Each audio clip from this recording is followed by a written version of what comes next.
Your friend in Central Illinois. WHOW.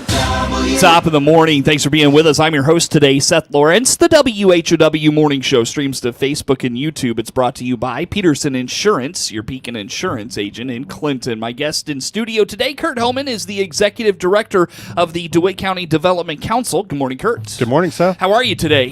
I'm very good. Good. Thanks for asking. Yeah, welcome to fall. I guess we're kind of here. For I know sure. it's going to get warm today, but from what I hear, it's going to cool off pretty It's quick. going to be a great weekend. Yeah, for sure. I got to get out and mow. I don't know about you, but I hope not, but I probably do. yeah, I mean, I missed a week last week because I was in Iowa, and then we did some family traveling over Labor Day, Good. and so my yard has blown up. So Yeah. gotta get it mowed. Anyways, Curt, let's dive into. Let's start out with. I know we have spent a lot of time this year talking grant cycles.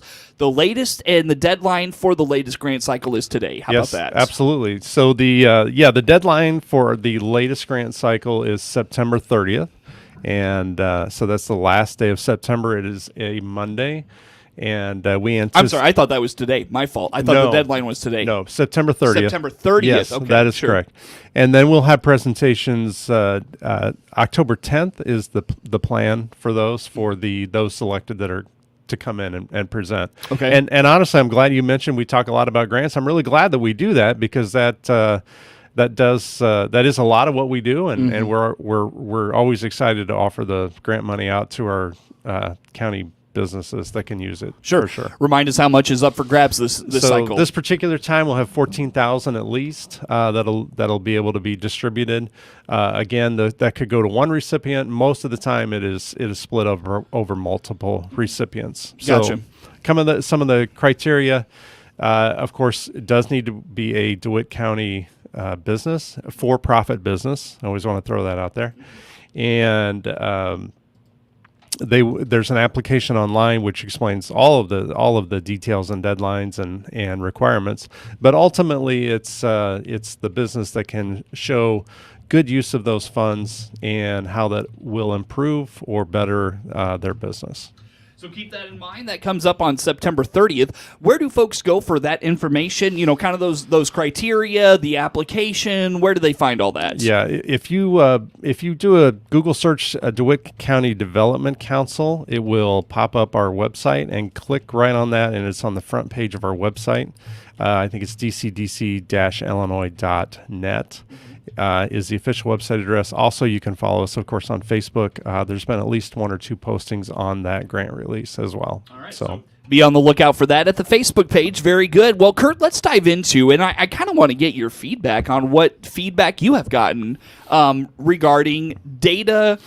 Kind of, I don't want to say data mining, data tracking, if you will, in DeWitt County. First of all, remind us what this is. We kind of surfaced this topic in our last discussion. What's this all about? we did. We jumped into it last month. So to preface this, I have a lot of the city of Clinton, city of Farmer City specifically, have asked about advertising, marketing, attracting more people to DeWitt County in general.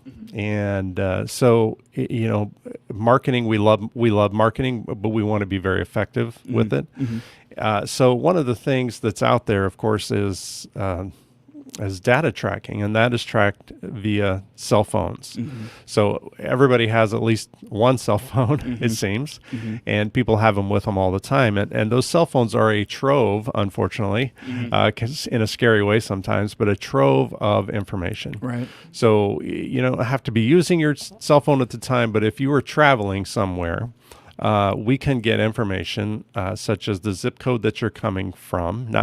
It's grouped together. So it's not, I can't pick up that red car over there. I can't do it that way.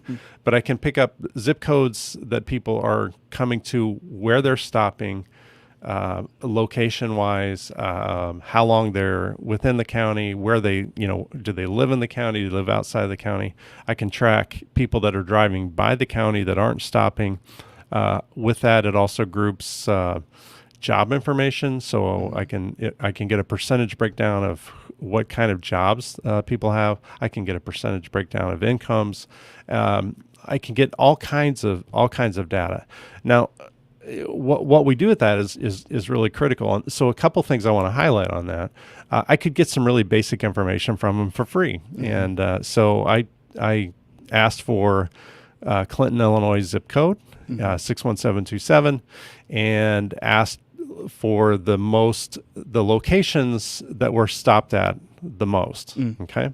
And so I was able to get the top 5, and 2 of those 5 were the 2 grocery stores. So the Save-A-Lot was number 2, and Kirby Foods was number 4 on the list. Now, I promise you the teams at Save-A-Lot and at Kirby Foods know who comes in and shops there based on debit or credit card usage, because they can get zip codes, they can get data information that way.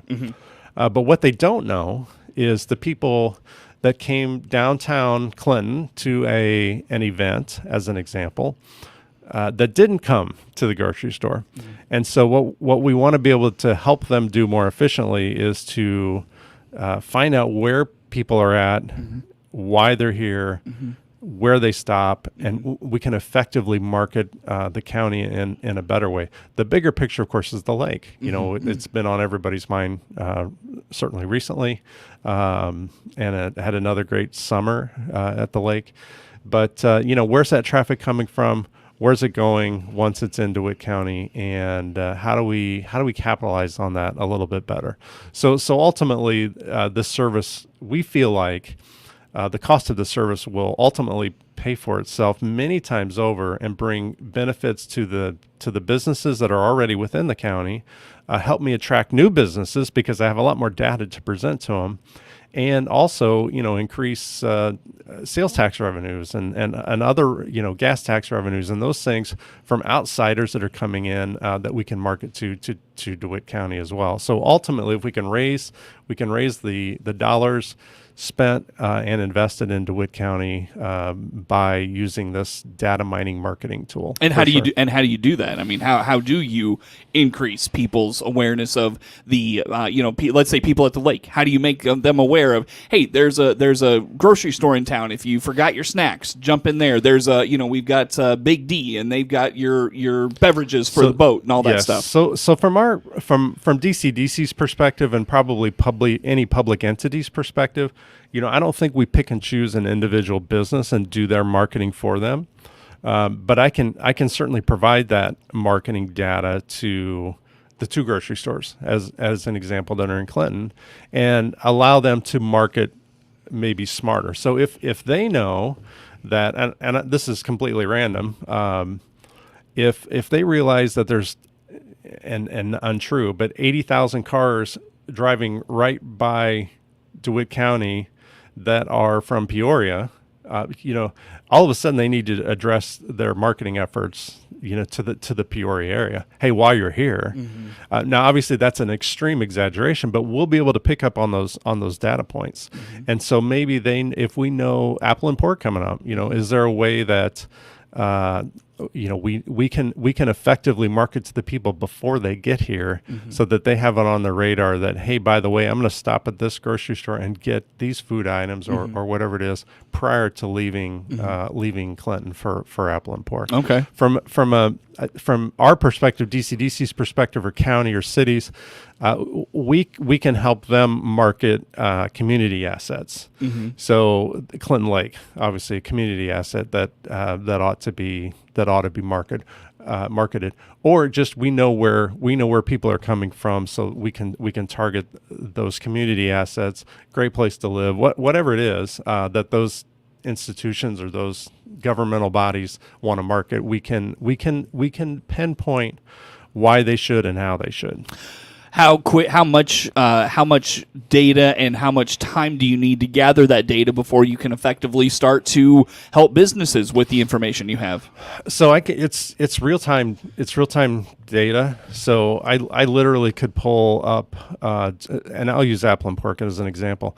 I could pull this data up at 10 a.m., at noon, at 2, you know, at 2:01. I mean, really? I can track this data instantly. Now, the tough part is if I have it in the middle of apple and pork, no business has time to react to it for that year. But we get a pretty good indicator where people come from. We get a really good indicator of who drives by the community every day and doesn't stop. That data we can use instantly.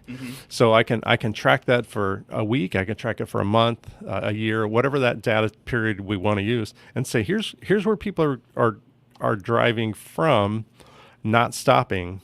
Do we need to find a way to get some more of these folks to stop in DeWitt County? Can DCDC take on its own marketing efforts? And, again, sharing that with a business, do you charge them for that service? I mean, not necessarily the actual, program, but to access the data through the DCDC. Do you charge them for that? So we would have a limited, these companies have different data packages in essence. So we would have a limited number per month of tracking information, so it's really based on cost. And our anticipation would be that we would target certain areas. So we might choose downtown Clinton, and we can give downtown Clinton, here's this data, and we would be glad to share that. What we likely wouldn't do, simply because of the cost factor, is an individual business came to us and said, "Hey, can you track this information for me?" Because we feel like we would get an awful lot of those requests. Yeah, right. So would we charge people? We've always taken the approach that we're there for the good of the community, and to obviously to improve economic activity within the county. And it would not be on our radar to charge folks to do that. We would be the data provider. They would need to take that data and then make marketing decisions on that. I see. Now I do see an opportunity for the cities and the county to work together on some marketing. Yeah. Because marketing Clinton Lake really benefits about every location within the county. Right. So each individual location can find out who's going through their area, coming to the lake, and market to them. Sure. So. I am dying to know. I'm not on Facebook, so I don't know, and I don't know what kind of traction when we put this story out last month after you and I had chatted. I don't know what kind of the conversation was like. What are people saying about this? Because I can't imagine people are. And by the way, if you think that what the DCDC can do with your information, I'm not going to say scary, but it's compelling. But you should see what insurance companies can do with your information. No, it absolutely.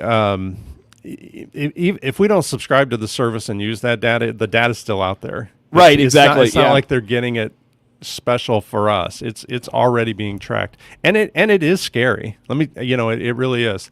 And we've tried those experiments at home. Our cell phones listening? Yes, they are. I shared before, I'm in an MBA program, and a lot of that is marketing. And there's, the marketing classes I've had have been really, really eye-opening in terms of the data that's mined and collected out there. And it is frightening. It is scary. The one thing I would, assure people is it's not individualized. So it's not, okay, Curt Homann just walked into McDonald's and ordered the large value meal and then went to this location and whatever. So it's not individualized by person by any means, but all of that data is absolutely tracked, and it's tracked whether we use it or not. So we will use it obviously for good, intelligent, smart purposes. Really to market our county better. But, I think everyone has a right to be concerned. When people wrote checks, those checks were tracked. If you went to Target, when that check was scanned through there, they knew exactly what you bought, and that information was stored. It's the same thing, of course, now with debit cards. It's much easier. Cell phones, we've introduced ourselves to this world, and it is frightening. There's no doubt about it, and there's no getting around it at this point unless you completely shut off from technology. Well, and it's kind of one of those things, adapt or die, right? I mean, we could just say, oh my gosh, it's scary that they have this information, and not use it, and just be like, well, it's scary that they have it. Or we could say, yeah, it's scary they have it, but let's use it to our benefit. You know what I mean? Correct. And other places are using it to their benefit for sure. So, you know, from a competitive standpoint, we need to be competitive with the area, competitive with other parts of the country, you know, other areas in the state as well. So good discussion, Curt. Did I miss anything in there you wanted to put out there? I don't think so. I'm hopeful we're able to use that information and get that information. And no, I'll share a lot more data in the future if we do have that resource. Curt Homann, Executive Director of the DeWitt County Development Council, in studio with us. More to come with Curt on the morning show.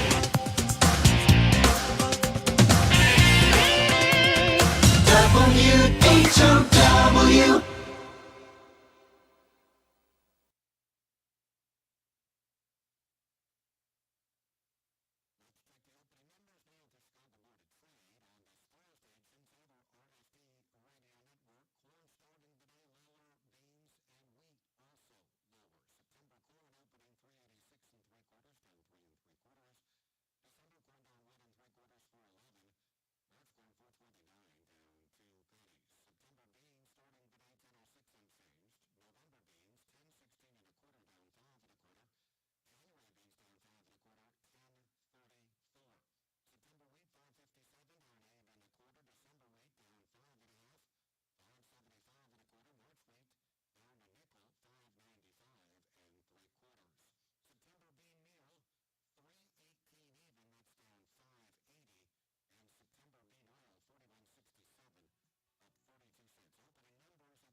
Your friend in Central Illinois, WHOW. Once again, a good morning. Thanks for being with us. I'm your host today, Seth Lawrence. The WHOW Morning Show streams to Facebook and YouTube. It's brought to you by Peterson Insurance, your Pekin Insurance agent in Clinton. Curt Homann, Executive Director of the DeWitt County Development Council, is our guest in studio today. Curt, you know, we talk about economic development and, using data from people in the county and passing through the county and all those things. You know, I venture to guess one place that could maybe benefit from that is the new grocery co-op that is getting started up in Farmer City, and that process continues. What's the latest there? Yeah, absolutely. I think they could, and we're anxiously awaiting. I did submit a grant on behalf of the co-op with the Illinois Grocers Initiative, and the rumor out there, the unconfirmed rumor, is that they've selected 4 locations and will be making announcements very, very soon. So I keep checking email and anxiously awaiting a call and those types of things in hopes that Farmer City is one of those 4 areas that was selected. So, but that will be coming very soon. Yeah, tell us about that grant. What's it all about? Yeah, so it's the Illinois Grocers Initiative, and it is to provide new grocery store locations in areas that are food challenged with retailers. So Farmer City, and actually even the entire Blue Ridge School District, does not have a grocery store in it. Now there's there's Casey's where you can buy some food products. There's Dollar General where you can buy some food products, but there's not a dedicated grocery store anywhere in the school district, and certainly Farmer City as well. So it was a significant grant, or will be a significant grant for the grocery stores, and pays a substantial portion of rehab cost and building cost, and even pays for some initial inventory, some equipment. And even a portion of the first year expenses, operating expenses as well. So it'll be should Farmer City get it, that's probably somewhere in the neighborhood of $600,000 to $750,000 that would come from state government directly into the county. And were you able to utilize any of that data you were talking about in the first segment to kind of help your grant application? Unfortunately, no. So I had to rely on other resources, and as best I could, and really highlight the need for the grant. So is grant writing up your alley? I've done it before. It can be tricky, especially government grants. This one. The government making something difficult. That doesn't seem right. I've had worse, I can tell you. So I've $1.5 million grant dollars was offered a few years ago, and my application was 120 pages roughly. This one was This one was somewhere around 60 to 70. Okay. Yeah. Wow. So and not as much detailed data, but I see. It was. Yeah. It's still significant. I don't mind doing it. It's just time consuming. It is very time consuming. Yeah. Well, what would that grant mean for the co-op? It would well, not only for the co-op, it would be huge. It really takes a lot of the financial pressure off. Once you start putting cost to paper, you realize how expensive it is. Why doesn't Farmer City have a grocery store? Because it's super expensive. This is a small footprint grocery store, and that cost is still going to be close to $800,000. So, a traditional grocery store size would be somewhere in the $3 to $4 million range at least. And does that make financial sense for that grocery? So we had to shrink this. We had to shrink the footprint down, but it is a huge impact should the co-op get that grant. I mean, and not just for the grocery store. It'll be located in the downtown business district, and that'll be a huge shot in the arm for the downtown district as well. And the city, with the city. There's sales no doubt tax about dollars, it. for sure. Which are going away with grocery tax, by the way. Oh, that's right. Yeah, that's right. Curt, give us the latest on where the process to get that going is. What's going on there? Yeah, so really the committee is in a holding pattern at this moment, waiting for grant news. So with the grant, of course, because a significant portion would be state funds, you would have to use prevailing wage rates. So when you're bidding rehab work, it's a different contract in essence. It's a lot more expensive with prevailing wage rates. So if that grant is used, there's one direction. If it's not used, there's another direction. So since it's so close at this point, it's really been in a holding pattern. But they have started doing, they've done some additional fundraising and a lot of planning and prep work. So I think once, good or bad, this grant is announced, and I have my fingers crossed. We're very encouraged by what we've heard, that good things will start happening really quickly. Sounds good, Curt. Thanks for coming in this morning. Curt Homann, Executive Director of the DeWitt County Development Council, our guest. Network News on the way.